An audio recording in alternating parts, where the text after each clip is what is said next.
our last section in this unit is accept no substitutes. You know, after we've discussed the nature of faith, which ascends, faith which spirals, you have to come back to the central question of the gospel itself. If faith takes us to a fire that's never extinguished, if faith returns us to great moments in our past that we still have, albeit with perhaps a higher perspective, the central draw in that faith is the gospel. And it seems good if we make a small stop here at celebrating the nature of the gospel itself, except no substitutes. Now, let's think about substitutes. I think that you and I would agree that the world is filled with substitutes. And by the way, many of them are great. This is not an argument against generic drugs or prescriptions or anything like that. But wouldn't you say there are times when you want the genuine article and not something else? I think I've got a classic example right here. Are you a dedicated Pepsi or Coke person? I mean, if you go to a restaurant and you say, I want a Pepsi, and they say, is a Coke okay? You just kind of want to go, oh, not really. Well, that's me. You know, I'm a Pepsi guy. I'll drink Coke if on a hot day like today, that's all you got. But, oh, Pepsis are way better. But that makes me a little nervous because I'm not dead sure I could tell the difference. And so we're going to see. We're literally going to see if that's the case. I've got a Pepsi. I've got a Coke. They're absolutely ready to go, fresh, not open. Calissa, who's been doing all the filming for us, is going to come around, set them up. You're going to watch her, set them up, label them. I am going to go off camera, and I'll promise you, and she'll vouch for this, that I'm not going to watch and how she does it. Come back and see if I can tell the difference. So, Calissa, let's do it. All right, here comes Calissa. Now I'm going to just go over here. I'm outside the camera, just looking at this beautiful day outside, and Calissa is doing her thing. So just look at all those people who are out in the heat while we're comfortably inside, after all, today. That's a very good thing. I don't think are you all done? No, you couldn't be. No. Oh, yeah. Yeah. All right. Okay. Sounds like a Pepsi. See, I can just hear that happy splash. Yeah, well, no, I can't really tell. I feel like we should have somebody vouching for me that, you know, Stephanie from the registrar's office is just walking by, that I'm just being really good. I'm not looking here. So, this must be the Coke going in. Oh, you're right. Okay. Only by memory. By the way, for those who are well, they're just thinking about this, is this really true? I've done this many times with groups who vow that they can tell the difference between Coke or Pepsi. They can tell the difference between A&W root beer and the worst swill that I can buy, you know, cheap stuff. And usually the result is 50-50. Malcolm Gladwell has his book Blink, and Calissa and I were just talking about, we both read it, where essentially the same result happens. We can't tell. And I got a feeling that's going to be the case with me. If I do get this right, it'll probably be just pure luck. All right. We're set? Okay. All right. All right. And would you want to vow for them? I didn't look. He has not been looking. He's been looking out the window. Excellent. Which looks no, up. no. Lots. So the labels are facing this way, so. Oh, I can't even say the labels. Okay. Yep. So All right. you do not know which one. No relationship to the Coke and Pepsi being left and right there. Okay. So choose All right. your pick. Which one you want to try first? All right. I'm gonna go right to left, to my right. All right. Fine bouquet. You know, like I know any difference. Okay. Now, see, my first reaction is that was a Coke.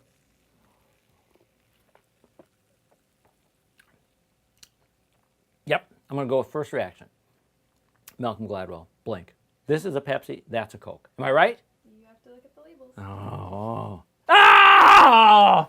I know nothing. No, was I right? No, I got it wrong, didn't I? I was wrong. Oh, I was sure on that one. I felt really good about it.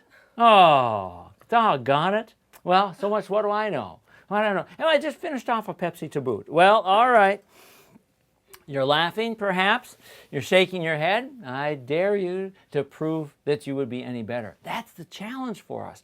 You know, it's really easy to fall into substitutes, to get what looks like, sounds like, tastes like the same thing, and then to find out, no, it's not. Well, that's our problem.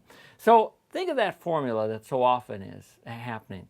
On the one hand, theirs, and on the other hand, theirs. I could bring a whole host of examples for that. I actually, this morning when I was at the store buying what I needed, the cake mix and other things that we've talked about already, I was going to buy Frosted Flakes and the generic Frosted Flakes right next door to them.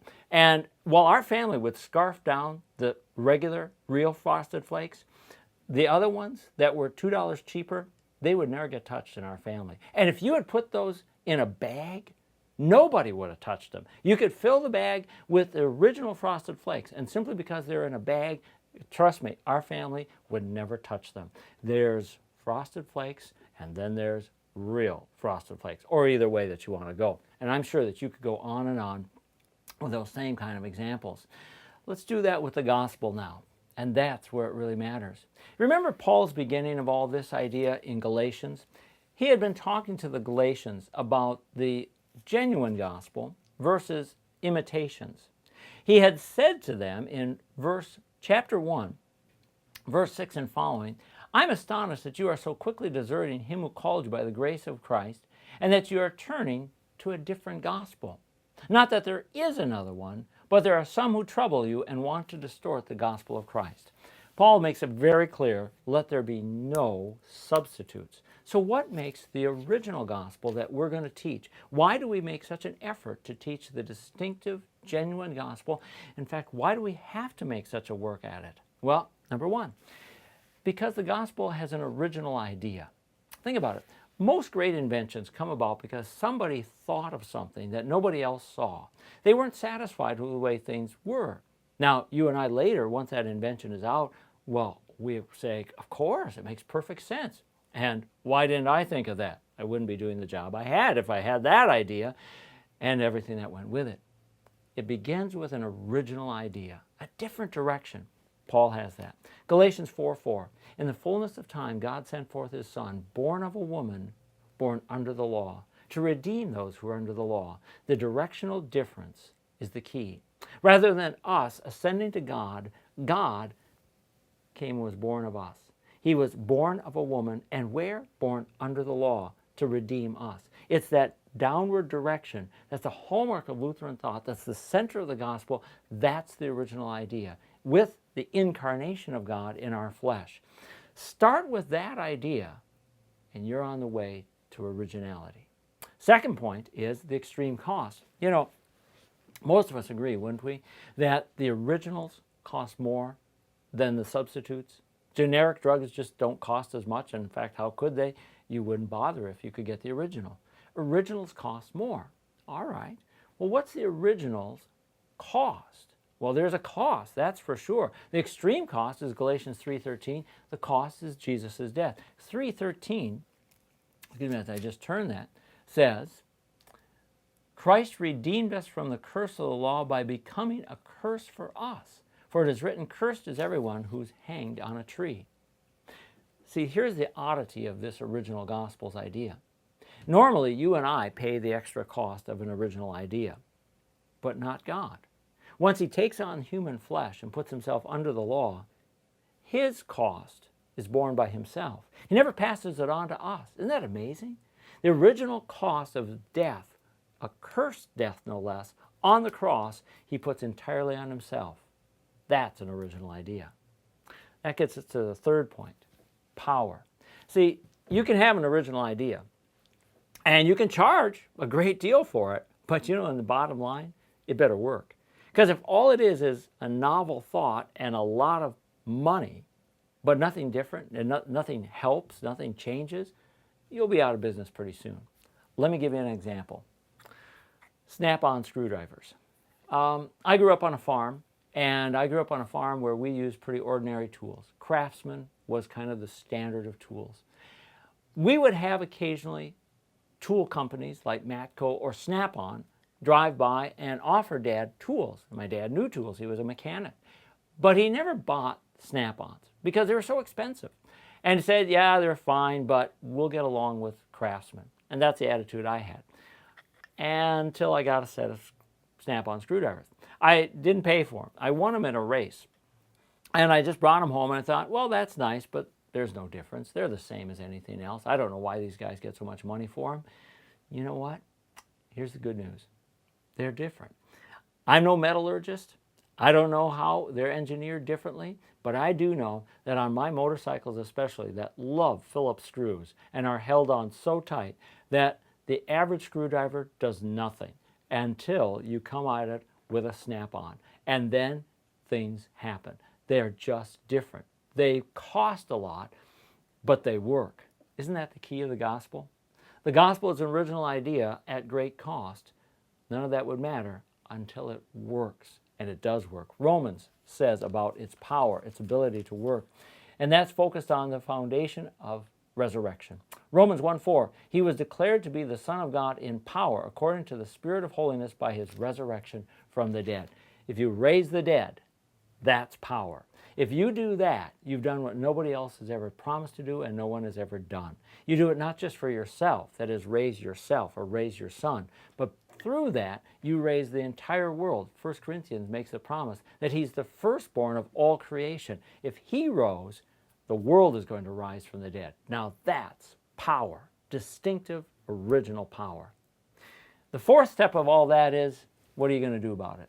You know, when I got this set of Snap-ons and I realized that, wow, they really work, I started walking around the house looking for things to use them on. I started looking for loose screws in the doorknobs or some project that I'd put off or something that needed to be done. I mean, you just start looking for something to work on because, man, these really work.